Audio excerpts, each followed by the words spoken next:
The electric vehicle revolution has taken over the world.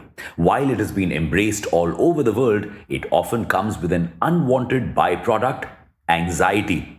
Anxiety over the lack of charging stations. Anxiety of being stranded in the middle of a highway because your EV ran out of charge. For every 393 EVs in India, there's only one charging station. China has 6 EVs per charging station. The government may have finally found a solution for this too: e-highways. Today we're looking at two things. What are e-highways and how can they help India? So put on your seatbelts and read on. Welcome back to Revolution Read On, a daily podcast where we break down one story from the world of business and finance. Click on the subscribe button to never miss an update from us. Here's your story for today. POV, you're one of the main characters of Zindagi Na Milegi Dobara. You're going on a road trip with your friends after 4 years. Yes, with Bhagwati. Everything is in full ZNMD style, except you're in an electric vehicle or an EV. In comes the anxiety of finding a charging station every few hours, worrying about not getting a lift after being stranded in the middle of nowhere. The journey is smooth and carefree. Sounds like magic? A dream come true? Well, you can thank the Indian government, or should we call it the genie, for making this dream come true with e-highways or e-corridors. These highways have one goal: providing you with a continuous power supply while you're driving.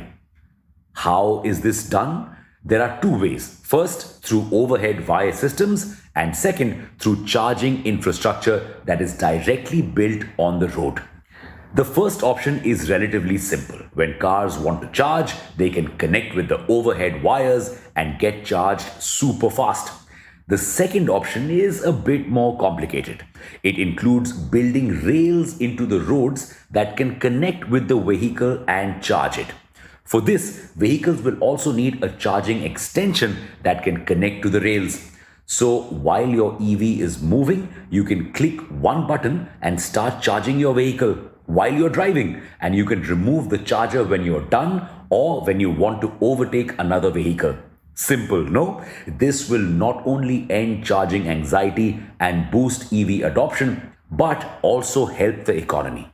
This will reduce tons of carbon emissions and help save the planet, and we will no longer be dependent on other countries for fossil fuels, saving 1.1 lakh crore rupees.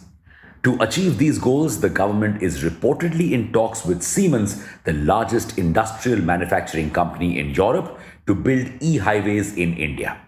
Though the news of the new e-highway is not yet confirmed, our Minister of Road Transport and Highways, Nitin Gadkari, had also announced last year that India would build an electric highway between Delhi and Mumbai, which would be powered by solar energy and cost approximately 2.5 lakh crore rupees. Will these roads be worth the cost? Magic can only do so much. India is planning to create e-highways with the overhead charging system.